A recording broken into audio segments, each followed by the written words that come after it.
के जरिए हम आपकी मुलाकात करवाते हैं एक ऐसी शख्सियत से जिसने कला की दुनिया में अपना एक खास नाम कमाया है। और ऐसी एक शख्सियत आज हमारे साथ मौजूद है। आइए आपसे उनका तारुफ कराते हैं। हमारे साथ हैं तेजी संधू जी, जो कि एक गायक हैं। तेजी जी, बहुत बहुत स्वागत है आपका। Thank you so much Jyotika ji. और जो डीडी न्यूज़ देख रहे दर्शक हैं उनको भी तेजी संधू की ओर से बहुत प्यार भरी सत श्री अकाल, नमस्ते, सलाम।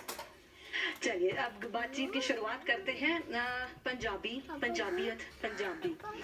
मेरे ख्याल से अगर दुनिया में पंजाबी ना होते ना तो शायद मजा थोड़ा अधूरा सा रहता, थोड़ा अधूरा रहता। क्योंकि देखिए आज की डेट में जो पंजाबी गाने हैं वो इंडिया में बॉलीवुड में तो बजते ही हैं। मैंने देखा गोरे लोग भी हमारे गानों पे डांस करते हैं। मेरे ख्याल से कोई भी बॉलीवुड फिल्म आज ऐसी नहीं है जिसमें पंजाबी गाना नहीं है, क्योंकि अपनी जो पंजाब की बीट है ना जी, जो वो म्यूजिक है उसके ऊपर जब और एक इसका जो स्केल होता है, क्योंकि कोई गाना गाते हैं हम तीसरे काले पे गाते हैं, फिफ्थ काले पे गाते हैं ना, मगर हमारा जो पंचम है हम पहले काले से दूसरे काले से शुरू होते हैं तो साथ में ढोल बजता है तो किसी को लगता है हाँ भी कुछ हो रहा है। अच्छा।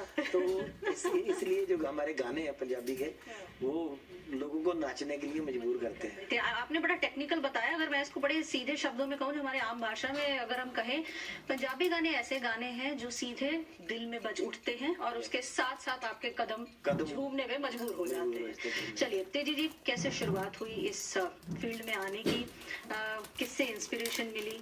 फिर किसने आपको इस राह पर ले जाने के लिए इंस्पायर किया?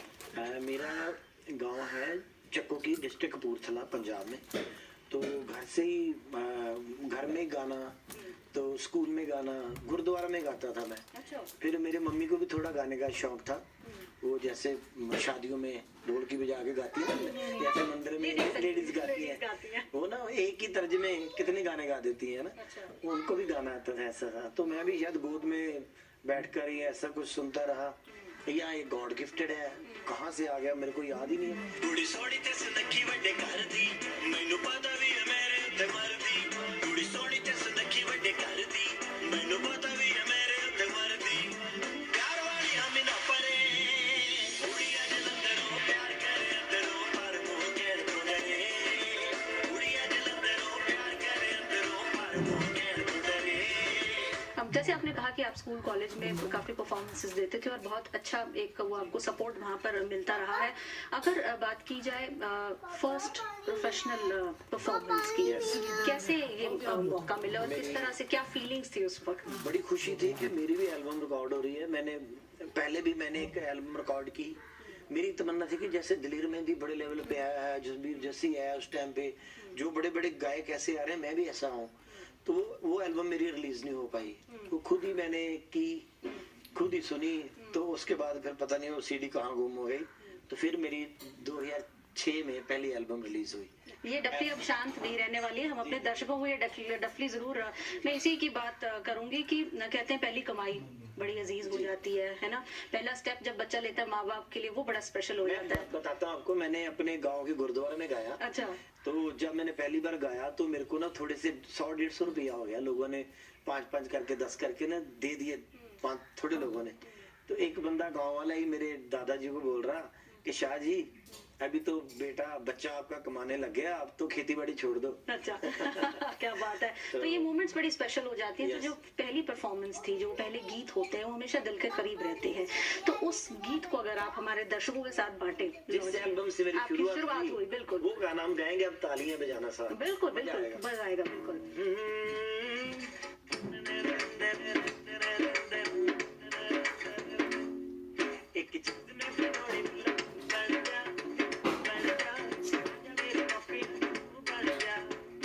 ताली के साथ।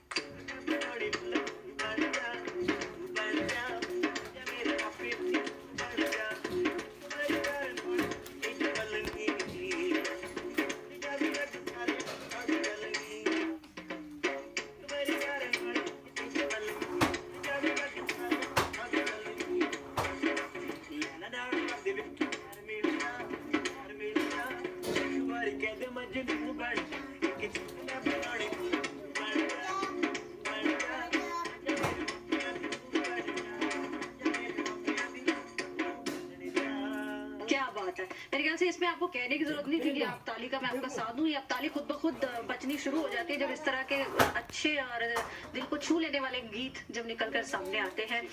पंजाबी संगीत की हम बात करें, फोक है, सूफी है, गजलें हैं, बहुत सारी ऐसी शैलियां हैं जिनमें सब परफॉर्म करते हैं। तो आपकी कौन सी ऐसी शैली है जिसके लिए आप जाने जाते हैं और जो सबसे ज्यादा आपको पसंद भी है?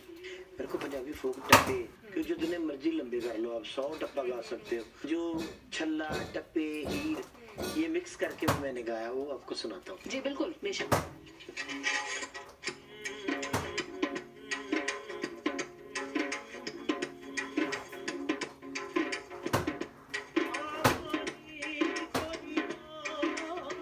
डफली बैंड नी मेरे नाल गया अज लड़के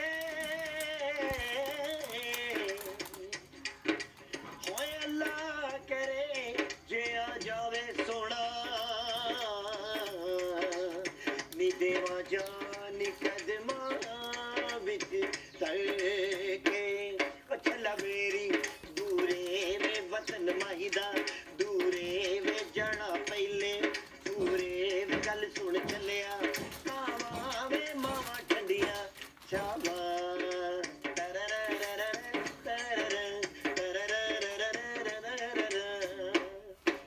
काले कपड़े पाए हुए ने होए काले कपड़े पाए हुए ने ओए ਉਹਨਾਂ ਤੈਨੂੰ ਲੁੱਟੀ ਲੈਣਾ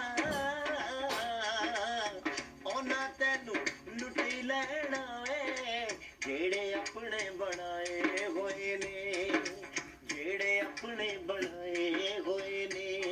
क्या बात है, क्या बात है।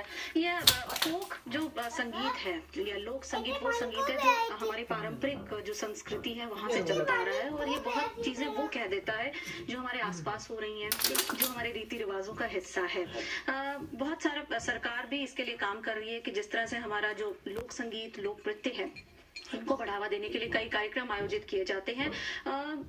जब भी संगीत की बात आती है तो अपने देश में गाना और फिर बाहर जाना, जब दूर दराज जो हमारे भारतीय बैठे हैं, जब हम उन तक पहुंचते हैं अपना संगीत लेकर, अपनी कला लेकर, तो जो एक फीलिंग होती है, जो एक जोड़ने की जो एक संदेश मिलता है, आपको क्या लगता है कि कितना मददगार होता है कि जब कला जो बाउंड्रीज हैं उसको खत्म करने में हेल्प करती है? जी, एक कला ही है जो पूरी दुनिया को अपने साथ जोड़ सकती है, क्योंकि इसमें भाषा ना भी समझ आए ना किसी को, तो आपका जो आप गा रहे हो, जो बजा रहे हो, ऐसे में वैनकूवर अभी देखा एक बंदा बजा रहा था, कुछ चाइनीज बंदा था, मैं उसके साथ बैठ गया, बड़ी देर बैठा रहा, फिर उसने हैप्पी बर्थडे मेरा आने वाला था, मैंने उसको बोला, वो भी प्ले किया। मतलब पहले मैं उससे अट्रैक्ट हुआ कि इतना अच्छा बजा रहा है। जी बिल्कुल। कोई भी बंदा किसी भी भाषा में गा रहा है, अगर जो लिसनर है जिसको सुनना आता है उसको पता चल जाता है कि हाँ कुछ है। तो मेरे को भी वहाँ कनाडा के अलग अलग सिटीज में जाता हूँ, फिर मैं Dubai, Australia, Sydney, Melbourne, Vancouver, Toronto, इन जगह भी मैंने कई बार शोज किए हैं। तो जब भी जाता हूँ मेरे को बड़ा मजा आता है, लोग बड़ा प्यार करते हैं। हिंदी, पंजाबी ऑडियंस जो होती है उनको मैं मिक्स करके भी सुनाता हूँ।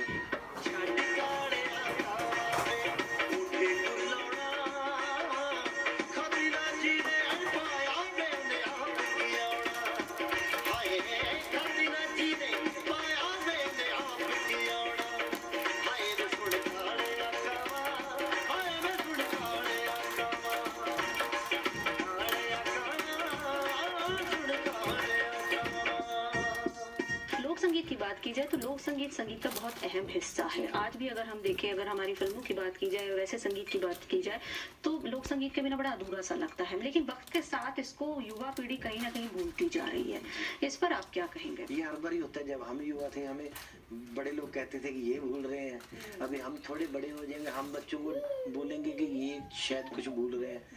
तो मेरे ख्याल में दोनों चीजों को साथ लेके चलना चाहिए। जो अब हम जब अच्छी हिस्ट्री पढ़ते हैं ना, हमें बैकग्राउंड पता हो, तो हम बहुत अच्छा आगे ग्रो अप कर सकते हैं। तो सभी नए सिंगर्स को, जितने भी चाहे सिंगर्स किसी भी लाइन में किसी ने आना है, तो आपको बैकग्राउंड जरूर पता होनी चाहिए, कहाँ से शुरू है।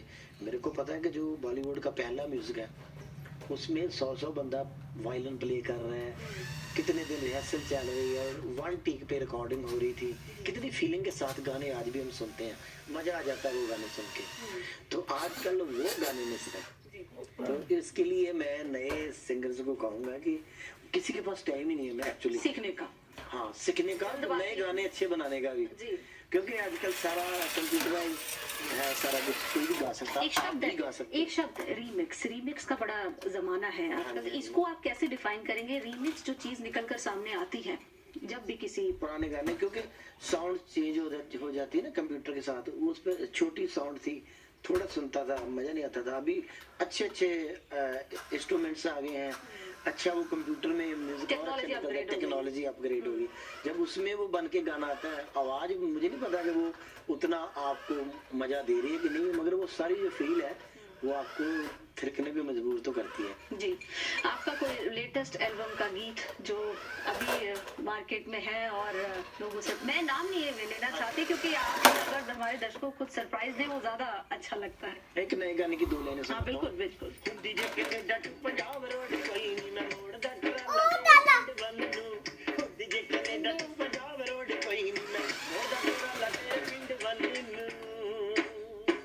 रोड टू पंजाब, उसकी यही खासियत थी कि वहाँ पे बहुत सारे लोग ट्रैकिंग में हैं, ट्रक चलाते हैं, तो 10-10 दिन घर नहीं आते, तो बहुत सारे स्टूडेंट हैं, उनकी यहाँ पे सहेलियाँ भी होंगी, एग्जाम की वाइफ जो होंगी, उनके लिए वो कह रहे हैं कि अगर कनाडा से रोड होती तो मैं वाला लेके आ जाता है।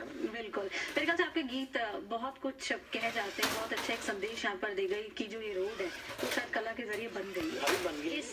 इस रोड की शायद अब जरूरत थी, क्योंकि जो आप कह रहे हैं कनाडा टू इंडिया या कहीं भारत और भारत से बाहर रहने वाले जितने भी भारतीय हैं, कला मेरे ख्याल से सबसे बेहतर सड़क है या माध्यम है जिसके जरिए आप अपनों के साथ जुड़ते हैं, अपने अपनों के साथ मिल सकते हैं और अपनों तक अपना एक संदेश है वो पहुंचा सकते हैं। तो बहुत बहुत शुक्रिया, आपने हमारे साथ बातचीत की, अपने इतने बहुत खूबसूरत गीत हमारे साथ शेयर किए। बहुत बहुत शुक्रिया और आपको आगे के लिए भी बेहद शुभकामनाएं हमारी ओर से। आपका और आपकी पूरी टीम का, जो कैमरे पे साथ दे रहे हैं उनका, जो कैमरे के थ्रू हमें देख रहे जी, हैं, बिल्कुल। उन सब का बहुत थैंकफुल हूँ।